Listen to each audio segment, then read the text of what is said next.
everyone. We are now in our second week of our fairy tale unit. Last week you learned about fairy tale elements and about the history of fairy tales. And today we're going to be talking about symbolism in fairy tales and allusions to fairy tales in literature, film, and everyday language. Some of the information that you're going to hear is a review, but most of it will be new. The essential questions are as follows. Why is symbolism used in fairy tales? What are some classic symbols that are in fairy tales? Why do writers use allusions to fairy tales in their stories? And how are allusions to fairy tales used in literature as well as our everyday language? Let's start with symbolism. The use of symbols to signify ideas and qualities by giving them symbolic meanings that are different from their literal sense. Fairy tales are not literal stories. Rather, they are in the category of mythology and folklore. There is symbolism behind even the simplest character or creation. Let's start with the protagonist. The main character of most fairy tales is usually an orphan, a stepchild, a cast-out prince or princess, a prodigal son, or even a nerdy intellect. The protagonist symbolizes purity and goodness, and often they have to prove their worth. For example, Rapunzel is an orphan, Cinderella, a stepchild, Belle, an intellect who doesn't really fit in with the rest of the girls in her village, and the frog is the misunderstood prince. There are many common symbolic elements that are overlapping throughout fairy tales, and you see again and again. Let's start with the rose. The rose is a classic symbolic element which represents love and passion. When I think of the rose, I think of Beauty and the Beast. The dove, or birds in general, represent or symbolize a higher spirit or a messenger. The apple symbolizes temptation, poison, sin. The wolf is symbolic of the devil or a predatory man. I can think of at least 3 fairy tales off the top of my head that have a wolf. The mirror symbolizes predicting the future or looking into the past. Witches. Witches are symbolic of evil and the dark side of ourselves. The forest. Forests can be magical, but in most fairy tales, they symbolize danger and the unknown. The wicked stepmother.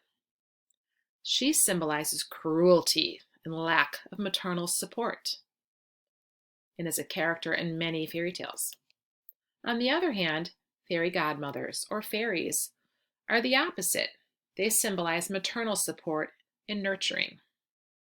Talking animals are symbolic of friendship and support. And who doesn't love a talking animal? Numbers. The numbers 3 and 7 occur in a lot of fairy tales. They give us kind of a pattern and a rhythm.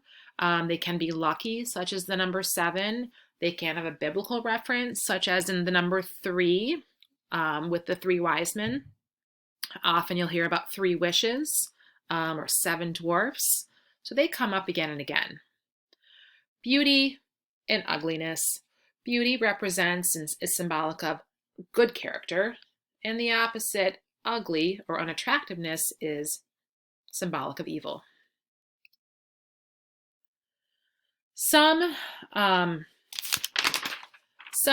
are many symbolic colors in fairy tales that reoccur and have common themes and patterns. So white symbolizes purity, righteousness, and innocence. Black is the opposite, evil and darkness. Red is symbolic of sins and bloodshed, and often passion and love too. Blue is symbolic of heaven, godliness. Green of life and nature. Amber of sun and light. Purple is symbolic of royalty. Often the robes that are worn by queens and kings are that dark purple color. Silver is symbolic of worth, but it's not as it's not worth as much as gold. Gold is the best color and is seen as the highest of exaltation and worth.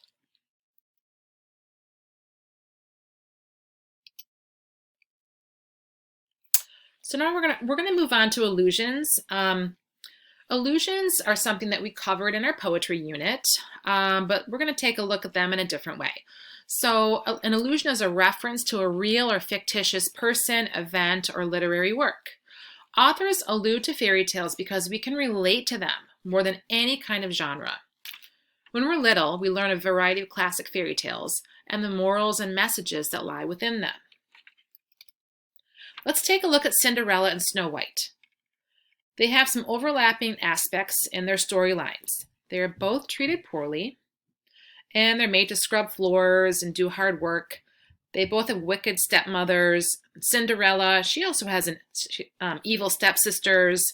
And in the end, they are saved by their Prince Charming or their knight in shining armor.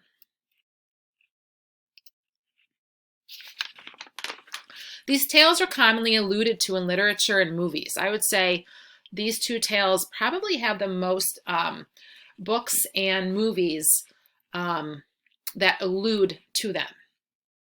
The rags to riches theme is appealing and desirable, not to mention romantic. Many novels have been written with Cinderella, the Cinderella allusions, such as Cinder, Just Ella, Ella Enchanted. The movies include A Cinderella Story, The Princess Diaries. One of my favorites is Cinderella Man, which is a different twist because the main character is actually male, not female. Snow White as well has had a variety of novels and books, some of which you've read or seen, maybe Fairest by Marissa Meyer, Mirror Mirror, Enchanted is one which actually incorporates Cinderella and Snow White. Another example is The Ugly Duckling. In the animated movie Lilo and Stitch that came out in 2002, Lilo picks Stitch for a pet. Lilo's friends frown upon Stitch for being really hideous and ugly. And this idea creates an allusion to the ugly duckling. Both stories have a character that looks different from others, and they're judged and looked down upon. And yet another example is Alice in Wonderland, which is alluded to in the novel and film The Wizard of Oz. Hopefully you've all seen that. In both stories, there's a young girl whose main goal is to find her way back home. And they both get lost and swept away by a natural element. In Dorothy's case, it was the tornado. And in Alice's case, she gets swept down the rabbit hole. And they both travel through a forest on a path trying to return home. But the author of The Wizard of Oz created an allusion to the classic tale, Alice in Wonderland. So when people read the story, watch the movie, the same elements come to mind.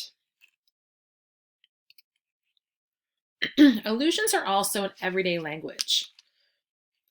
For example, we might say that someone is no longer an ugly duckling if they've blossomed to become more attractive. Or we might say, your nose is growing, if we know someone is lying, which is alluding to Pinocchio. And if someone says, don't go down the rabbit hole, it's alluding to Alice when she is sucked down the rabbit hole and goes on her long, kind of psychedelic, drawn-out adventure. And this happens to us when we get sucked into something, such as like searching on the internet or playing on our phones or trying to research something and hours go by. There are many allusions in everyday language that we don't think about, but they come from fairy tales and all those elements and symbols that are within them. All right, that's it for today. Thanks for listening and paying attention, and good luck with this work this week with e-learning. See you later.